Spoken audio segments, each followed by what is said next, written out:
اور پھر یہ کتاب جو ہے یہ انسان کی روحانی بیماریوں کو بھی دور کرتی ہے. تو یہ بہت ہی، اور پھر کیا اینڈ پہ کیا ہمیں بتایا گیا کہ اس کے ایک لفظ پر 10 نیکیاں ملتی ہیں. یعنی اگر آپ کو اس کتاب کو آپ تلاوت کر رہے ہیں اور آپ کو اگر میننگ نہیں بھی آ رہے تو بھی آپ کو فائدہ ہے، آپ کو ایک لفظ پہ 10 نیکیاں مل رہی ہیں. تو یہ بہت خوبصورت کتاب ہے اور ہمیں اللہ کا شکر ادا کرنا چاہیے کہ اللہ تعالیٰ نے ہمیں اس کتاب سے جوڑ دیا ہے، اور اللہ تعالیٰ سے ہمیشہ استقامت کی دعا مانگیں کہ اللہ ہم سے کبھی کوئی ایسی غلطی نہ ہو کہ آپ ہم سے یہ نعمت واپس لے لیں. یہ بہت بڑی نعمت ہے جو اللہ نے عطا کی ہے، اس کی قدر کریں. اور اللہ اپنے انہی بندوں کو یہ نعمت عطا کرتا ہے جن کو اللہ تعالیٰ سیدھے راستے پہ لانا چاہتے ہیں، جن کے لیے اللہ تعالیٰ بھلائی کا ارادہ کرتے ہیں. ٹھیک ہے، تو چلیں اب آگے اس کو ہم اپنا لیسن شروع کرتے ہیں. آج ہم نے سورۃ بقرہ کی آیت نمبر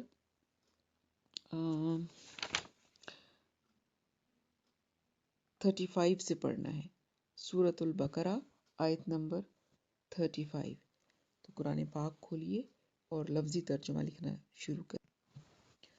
اعوذ باللہ من الشیطان الرجیم، بسم اللہ الرحمن الرحیم. رب اشرح لی صدری ویسر لی امری واحلل عقدۃ من لسانی یفقہوا قولی.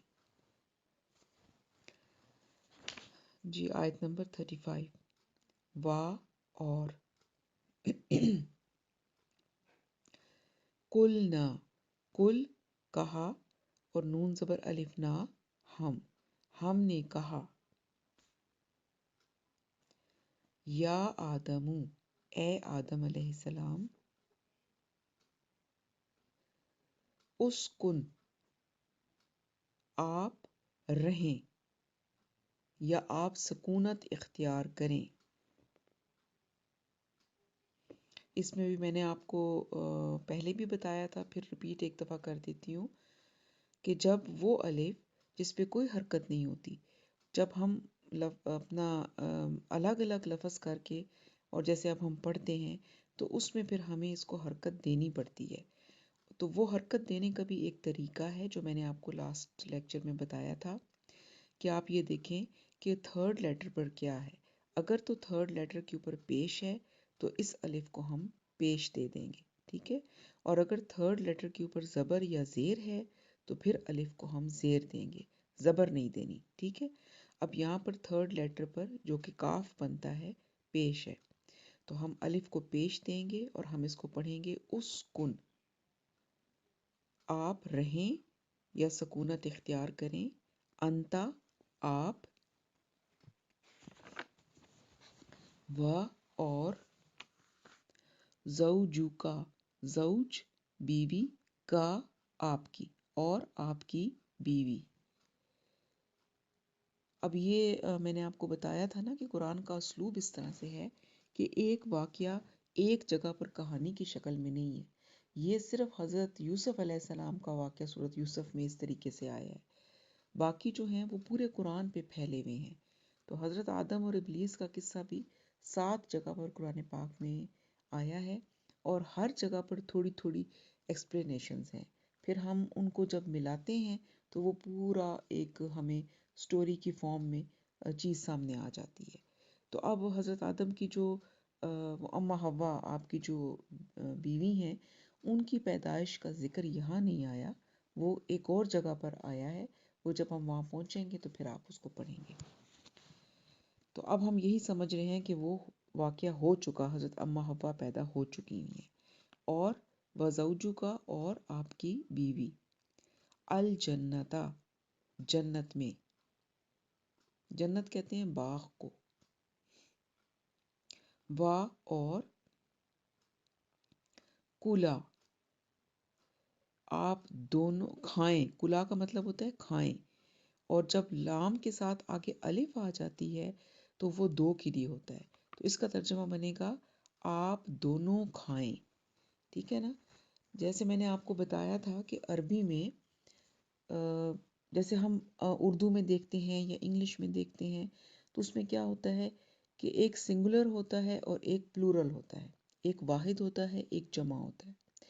لیکن عربی ایک ایسی لینگویج ہے جس میں واحد کے لیے ایک لفظ آئے گا، جمع کے لیے ایک لفظ ہوگا اور دو کے لیے ایک الگ لفظ ہوگا. ٹھیک ہے نا؟ واحد کا الگ ورڈ ہوگا، اور اگر دو ہوں گے تو الگ ورڈ ہوگا، اور دو سے زیادہ پھر جتنے بھی ہوں گے ان کے لیے الگ ہوگا. تو اس کو دو کو ہم کہتے ہیں مثنیٰ یا تثنیہ. ٹھیک ہے. تو اب یہاں پر چونکہ ہم نے گردانیں نہیں پڑھنی، اس لیے گردانیں تو پڑھیں پھر تو بڑا آسان ہو جاتا ہے، لیکن ہم نے اس کو ٹپس پہ اور کچھ ٹوٹکوں کے ذریعے ہم نے یہ پڑھنا ہے، کچھ رولز کے ذریعے سے. تو میں آپ کو ہلکا ہلکا بتاتی جاؤں گی، جس سے آپ کو قرآن کے ترجمے میں آسانی ہوتی چلی جائے گی. تو وَقُلَا، وا اور کلا. کلا جو ہے، اگر تو یہاں پر لام کے ساتھ الف نہ ہوتا تو پھر تو ہوتا اور تم کھاؤ. ٹھیک ہے. لیکن جب الف آ گیا تو اس کا مطلب ہے کہ یہ دو کے لیے ہے، تو ہم کہیں گے اور تم دونوں کھاؤ. من ہا، من سے، ہا اس سے یعنی جنت سے. رغدن اطمینان سے، حیثو جہاں سے بھی، شئتما، اب یہاں پہ بھی دیکھیں تما، یہاں پر ایک اور لفظ آ گیا. آج ذرا دو تین باتیں آپ ان چیزوں کو نوٹ کر لیں، آگے آپ کو یہ تھرو آؤٹ یہ چیزیں آئیں گی، اور گھبرانا نہیں ہے، پریشان نہیں ہونا، آہستہ آہستہ سمجھ آ جائے گی. تما بھی ہوتا ہے دو کے لیے. ٹھیک ہے. یہاں پر میں نے آپ کو پہلے بتایا تھا کہ اگر الف آ رہی ہے ساتھ تو وہ بھی دو کے لیے ہوگا، اور اگر ہم کہتے شی تم تو ہم کیا ہوتا، شی تم چاہو، یعنی تم سب چاہو. ٹھیک ہے. تو جب تم نہیں ہے، تما ہے، تو اس کا مطلب ہے یہ دو کے لیے ہے. شی تم دونوں چاہو. وا اور لا نہیں، تقربا قریب جانا.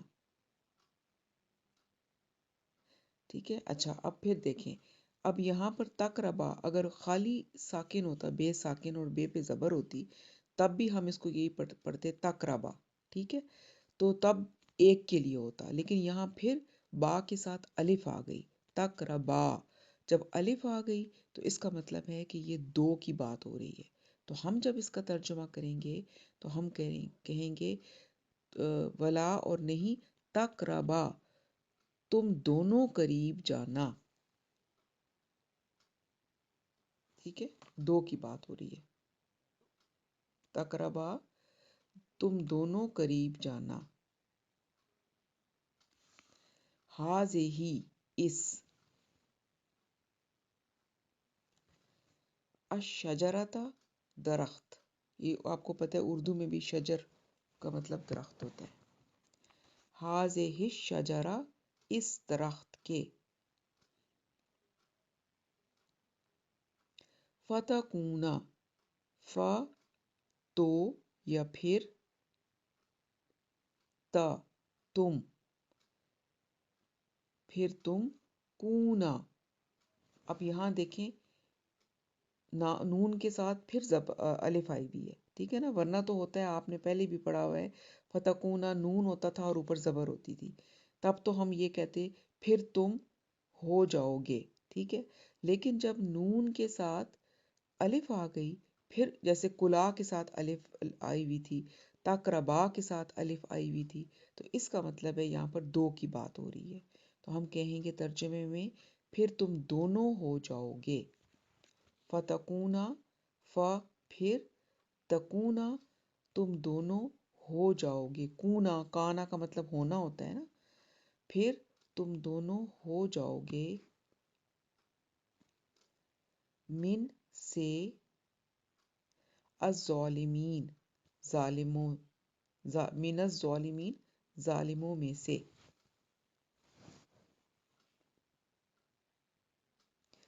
فَأَزَلَّهُمَا، پھر، ازلہ بہکایا یا پھسلایا، ہما ان دونوں کو. پھر یہ ہما آ گیا تو اس کا مطلب ہے کہ یہ دو کی بات ہے. اگر ہم کہتے فَأَزَلَّهُمْ، فَأَزَلَّهُمْ تو کیا مطلب ہوتا؟ پھر بہکایا ہم ان کو، یعنی وہ بہت سارے لوگوں کو. ٹھیک ہے، لیکن ہم نہیں ہے بلکہ ہما ہے. تو ہما کا مطلب ہوگا کہ دو کی بات ہو رہی ہے. جیسے ہم نے اوپر پڑھا تھا نا تما، اسی طرح سے یہ ہما ہے. پھر بہکایا ان دونوں کو. ہم کا مطلب ان ہوتا ہے نا، تو ان دونوں کو. اور اوپر ہم نے جب تما پڑھا تھا تو تم کا مطلب تم ہوتا ہے، تو یہاں پر تم دونوں آ گیا. ٹھیک ہے نا؟ آئی ہوپ کہ آپ لوگوں کو سمجھ آ رہی ہوگی. یہ تھوڑا سا ہے ذرا ٹرکی سا. اگر نہیں بھی سمجھ آئی کسی کو تو ضرور وہ مجھ سے پوچھ لے میرے پرائیویٹ نمبر پہ، میں پھر سمجھا دوں گی. فَأَزَلَّهُمَا پھر بہکایا ان دونوں کو. ان ہم کا مطلب ان ہوتا ہے، تو یہاں ہم نہیں ہے بلکہ ہما ہے. اس کا مطلب ہے ان دونوں کو. الشیطان شیطان نے. انہا دو لفظ ہیں، ان اور ہا. ان سے، ہا اس سے. فَأَخْرَجَهُمَا پھر اس کے پارٹس کریں. پھر، اخرجا نکلوایا، ہما ان دونوں کو. ٹھیک ہے، یہ اصل میں فَأَخْرَجَهُمْ اگر ہوتا تو ہم کہتے پھر نکلوایا ان سب کو. لیکن ہم کا مطلب ان ہوتا ہے، مگر یہاں پر ہما ہے تو ان کے ساتھ پھر ہم دونوں لگا دیں گے. ہما دونوں کے لیے ہوتا ہے، دو کے لیے. فَأَخْرَجَ پھر نکلوایا، ہما ان دونوں کو. اور کون دون ہیں؟ حضرت آدم علیہ السلام اور اماں حوا. مما من سے، ما جو، اس سے جو. کانا وہ تھے، وہ دونوں تھے. اگر آپ بہت پریسائز ترجمہ کریں گے تو وہ دونوں تھے، کیونکہ پھر نون زبر الف نہ آیا ہوا ہے. ٹھیک ہے، اینڈ پہ. کانا وہ دونوں تھے، فی میں، ہی اس میں، یعنی جنت میں. وا اور کلنا کل کہا، نا ہم نے. اب یہاں آپ کنفیوز نہ ہوئیے گا، یہاں پر بھی نون زبر الف نا ہے، لیکن یہاں اس نا کا مطلب ہم ہے. ٹھیک ہے نا؟ اور وہ جو اوپر ہم نے کا نا پڑھا تھا، وہ نا ہم کا نہیں تھا، وہ دونوں کا تھا. وہ آپ کو جب آپ ترجمہ کرتے ہیں تو خود ہی سمجھ آ جاتی ہے. وَقُلْنَا اور ہم نے کہا، اِہْبِطُوا اتر جاؤ. اِہْبِطُوا کا مطلب ہوتا ہے اتر جاؤ. بَعْضُکُم بعض کم تمہارے. بَعْضُکُم تمہارے بعض. لِبَعْضٍ یہ لام زیر لی کا کیا مطلب ہوتا ہے؟ کے لیے. اور بعضٍ بعض، تو کیا مطلب بنا؟ بعض کے لیے.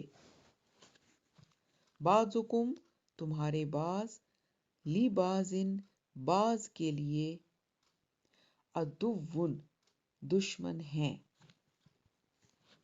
عدو دشمن ہیں. وا اور لکم لام لیے، کم تمہارے لیے، فی میں، الارضی زمین، فی الارضی زمین میں، مستقرن عارضی ٹھکانہ ہے. مستقر کا مطلب عارضی ٹھکانہ ہوتا ہے، یاد رکھیے گا، خالی ٹھکانہ نہیں، عارضی ٹھکانہ جو ٹیمپرری پلیس ہوتی ہے. عارضی ٹھکانہ ہے. و اور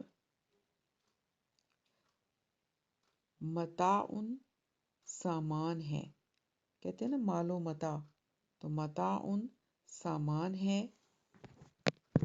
الا تک، یاد ہے نا آپ کو، الا کا مطلب تک بھی ہوتا ہے اور طرف بھی ہوتا ہے، یہاں پر آئے گا تک. ہین، ہینن ایک وقت، ایک وقت، اور ایک کہاں سے آ گیا؟ ہینن میں دیکھیں تنوین آ رہی ہے، تو جب تنوین آتی ہے تو ہم ایک، کچھ، کوئی، یہ سب چیزیں لگا سکتے ہیں، تو اس لیے ہم نے یہاں پر لگایا ایک وقت. الا ہین ایک وقت تک.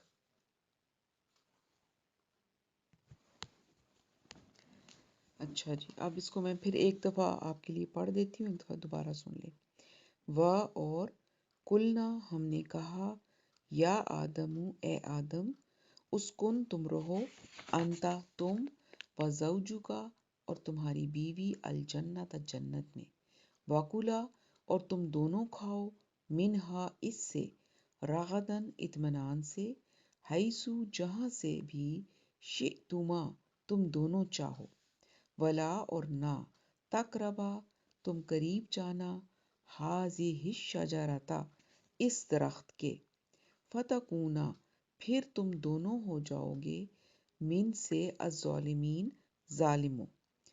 فأزلہما پھر، ازلہ بہکایا، ہما ان دونوں کو، الشیطان شیطان نے، انہا اس سے، ان سے، ہا اس سے، فأخرجہما پھر نکلوایا ان دونوں کو، مما من سے، ما جو اس سے جو، کانا وہ دونوں تھے، فیہی اس میں، و اور قلنا ہم نے کہا، اہبطوا اتر جاؤ، بعضکم تمہارے بعض، لبعض بعض کے لیے، عدو دشمن ہے، و اور لکم تمہارے لیے، فی الارض زمین میں، مستقرن عارضی ٹھکانہ ہے، و اور متاع سامان ہے، الی حین ایک وقت تک. اب اس کو تھوڑا سا سمجھ لیتے ہیں. ہم نے یہ پہلے پڑھا تھا، آدم اور ابلیس کا قصہ چل رہا ہے. جب اللہ تعالیٰ نے آدم علیہ السلام کو بنا لیا تو فرشتوں کو کہا کہ ان کو سجدہ کریں، تو تمام فرشتوں نے کہنا مان لیا سوائے ابلیس کے، اس نے انکار کر دیا تکبر کی وجہ سے. اور ابلیس آپ کو پتہ ہے کہ وہ فرشتہ نہیں تھا بلکہ جن تھا. تو جب یہ ایسا ہوا تو حضرت آدم کی تخلیق ہو گئی، تو پھر کیا ہوا؟ وَقُلْنَا اللہ تعالیٰ فرماتے ہیں کہ ہم نے کہا، یا آدم اے آدم، اسکن انت وزوجک الجنت کہ تم اور تمہاری بیوی دونوں مل کر اس جنت، اس باغ میں رہو، وَكُلَا مِنْهَا رَغَدًا اور تم دونوں اس میں سے کھاؤ اطمینان کے ساتھ، حیث شئتما جہاں سے تم دونوں چاہو. یعنی اس باغ کے اندر مختلف درخت ہوں گے، پھل ہوں گے، جو کچھ بھی ہے، تو ان کو کہا گیا کہ تم دونوں اس باغ میں رہو، یہ تمہارا باغ ہے، اور تم اس باغ میں سے جہاں سے تمہارا دل کرتا ہے کھاؤ پیو اطمینان کے ساتھ، کوئی روک ٹوک نہیں ہے. لیکن ایک شرط لگائی، ولا تقربا ہذہ الشجرۃ اور تم قریب نہ جانا اس درخت کے. کوئی ایک درخت ہے کہ جس سے اللہ تعالیٰ نے ان کو منع کیا، اور وہ کون سا درخت ہے اس کے بارے میں قرآن نے ہمیں کچھ نہیں بتایا. اس لیے یہ جو مختلف جگہوں پر ہم پڑھتے آئے تھے، جی گندم کا پودا تھا یا سیب کا درخت تھا یا جو بھی تھا، یہ سب اس کی ہمارے پاس کوئی دلیل نہیں ہے. ہم نے صرف قرآن کو دیکھنا ہے. قرآن میں کچھ نہیں بتایا گیا کہ وہ درخت کون سا تھا، بس صرف اتنا کہا کہ اس درخت کے قریب نہیں جانا. اور فرمایا اگر تم اس درخت کے قریب چلے گئے یا اس کا پھل، یعنی پھل کھانا تو دور ہے، قریب جانے سے ہی منع کر دیا، تو پھر کیا ہوگا؟ فَتَكُونَ مِنَ الظَّالِمِينَ، اگر تم نے ایسا کیا تو پھر تم ظالموں میں سے بن جاؤ گے، نا انصافوں میں سے ہو جاؤ گے۔ یعنی ظالم مطلب یہ کہ اللہ نے ایک کام سے منع کیا، اور اگر تم نے اللہ کے حکم کے خلاف کر لیا، حکم عدولی کر لی، تو پھر تم ظاہر سی بات ہے جب اللہ کے کہنا نہیں مانیں گے تو اٹ مینس کہ ہم اپنی جان پر ظلم کر رہے ہیں۔ تو یہ اللہ تعالیٰ نے شرط لگائی۔ اب کیا ہوا؟ فَأَزَلَّهُمَا الشَّيْطَانُ، پھر شیطان ایکٹیو ہو گیا، اس کو تکبر تو اس کو تھا اپنی اوپر، اور اس کے دل میں حسد بھی تھا حضرت آدم سے، تو اس نے پھر شیطان نے کیا کیا کہ ان دونوں کو بہکانا شروع کر دیا۔ اب یہاں پر بھی ایک دیکھ لیں کہ فَأَزَلَّهُمَا آیا ہے کہ شیطان نے ان دونوں کو بہکایا۔ ہم بچپن میں مختلف کتابوں میں پڑھا کرتے تھے کہ حضرت اماں حوا نے حضرت آدم کو بہکا دیا اور انہوں نے وہ پھل کھا لیا، تو ایسی کوئی بات نہیں ہے۔ جب ہم اسی لیے قرآن کو جب لفظی ترجمے سے پڑھتے ہیں تو ایک ایک پہلو، ایک ایک بات سمجھ میں آ جاتی ہے۔ تو اب یہاں پر شیطان جو ہے ان دونوں کو شیطان نے بہکایا ہے، ٹھیک ہے نا، انہا اس سے، فَأَخْرَجَهُمَا اور پھر نکلوا دیا ان دونوں کو، مما کان فیہ کہ جس میں وہ دونوں تھے، یعنی اس جنت میں جہاں وہ رہ رہے تھے۔ شیطان نے ان کو بہکایا، ان کو بہکایا کس طرح کہ حضرت آدم کے پاس شیطان گیا، رونے لگا، تو حضرت آدم نے پوچھا بھی، حضرت اماں حوا بھی ساتھ تھی، انہوں نے کہا بھی تم کیوں رو رہے ہو؟ تو اس نے کہا کہ میں اس لیے رو رہا ہوں کہ آپ ہمیشہ اس جنت کی جو نعمتیں ہیں اس میں نہیں رہ سکیں گے۔ اور جب یہ بات انہوں نے سنی تو وہ بھی غمگین ہو گئے۔ تو پھر شیطان نے کہا کہ میرے پاس ایک علاج ہے، اور وہ یہ ہے کہ اگر آپ اس درخت یہ جو ہے اس کے پاس جائیں اور اس کا پھل کھا لیں تو پھر آپ کو ہمیشگی کی زندگی بھی مل جائے گی، اور پھر آپ لوگ کبھی بوڑھے بھی نہیں ہوں گے، اور اس جنت میں آپ ہمیشہ رہیں گے۔ تو اس قسم کے وسوسے ڈال کر اس نے ان کو بہکایا اور ان کو وہ پھل کھلوا دیا، یعنی وہ اس کے وسوسوں میں آ گئے اور یہ بات بھول گئے کہ اللہ تعالیٰ نے یہاں اس کا پھل کھانے سے منع کیا تھا۔ تو پھر کیا ہوا اس کے بعد جب انہوں نے یہ کھا لیا، وَقُلْنَا، تو اللہ تعالیٰ فرماتے ہیں کہ ہم نے کہا، اِہْبِطُوا، اتر جاؤ اس جنت سے یا اس باغ سے، بَعْضُكُمْ لِبَعْضٍ عَدُوٌّ، اب تمہارے بعض بعض کے لیے دشمن ہوں گے۔ اب یہاں پر علماء کہتے ہیں کہ اس سے مراد یہ ہے، ایک تو یہ ہے کہ شیطان کو بھی ساتھ اتار دیا نا وہاں سے ان کے، تو ایک تو شیطان ہے جو کہ انسان کا دشمن ہے اور ہمیشہ رہے گا، اور پھر یہ کہ کچھ لوگ بھی کچھ لوگوں کے دشمن بن جائیں گے، اور وہ کیسے؟ کہ ظاہر سی بات ہے جب آدم علیہ السلام بھی اتر گئے، شیطان بھی ساتھ اتر گیا، اور شیطان یہ کہہ کر اترا تھا کہ میں لوگوں کو بہکاؤں گا۔ آگے آپ قرآن میں یہ ڈیٹیل پڑھیں گے۔ تو جو لوگ شیطان کے فالوورز ہیں اور جو لوگ اللہ کے فالوورز ہوں گے، ان دونوں میں ہمیشہ آپس میں ایک طرح کی ٹسل لگی رہے گی، وہ دونوں ایک دوسرے کے دشمن ہوں گے۔ تو یہی بات بتائے گی کہ تم لوگ یہاں سے اس باغ سے اب اتر جاؤ، اب تمہاری نسل آگے بڑھے گی اور تم میں سے بعض بعض کے دشمن رہیں گے۔ پھر اللہ تعالیٰ نے ایک اور بات فرمائی، وَلَكُمْ فِي الْأَرْضِ، اور تمہارے لیے زمین میں، یعنی جہاں تمہیں اتارا جا رہا ہے، مستقرن، ایک عارضی ٹھکانہ ہے، ومتاعن، اور سامان ہے، الی حین، ایک وقت مقررہ تک۔ تو فرمایا کہ اللہ تعالیٰ نے صرف انسان کی تخلیق نہیں کی، تخلیق کر کے جس زمین پر ان کو اتارا، ان کو بتا دیا کہ اس زمین میں تمہارے لیے ٹھکانہ ہے، رہنے کی جگہ ہے، لیکن وہ عارضی ہے، وقتی ہے، ٹیمپرری ہے، کچھ وقت تک تم اس زمین پہ رہو گے، پھر میں تمہیں واپس اپنے پاس بلا لوں گا۔ اور متاعن الی حین، ایک وقت مقررہ تک کے لیے تمہارے لیے سامان، ضرورت کا سامان بھی موجود ہے، یعنی جتنی زندگی تمہاری اس زمین پر ہے، اس زندگی کے لیے تمہاری جو ضرورتیں ہیں وہ ساری کی ساری اس زمین میں اللہ نے تمہارے لیے رکھ دی ہیں۔ اس سامان جو ضرورت کا تمہیں، یعنی اس زمین پر ہمارے لیے، ہم کہتے ہیں نا کہ یہ زندگی ایک سفر ہے، تو اس سفر میں جس جس چیز کی ہمیں ضرورت ہوگی وہ سامان اللہ نے ہمارے لیے اس زمین میں رکھ دیا. ٹھیک ہے نا؟ تو یہاں پر یہ ہمارا لیسن ختم ہوا. اللہ تعالیٰ عمل کی توفیق عطا فرمائے. سبحانک اللہم و بحمدک نشہد ان لا الہ الا انت نستغفرک و نتوب الیک. السلام علیکم ورحمۃ اللہ.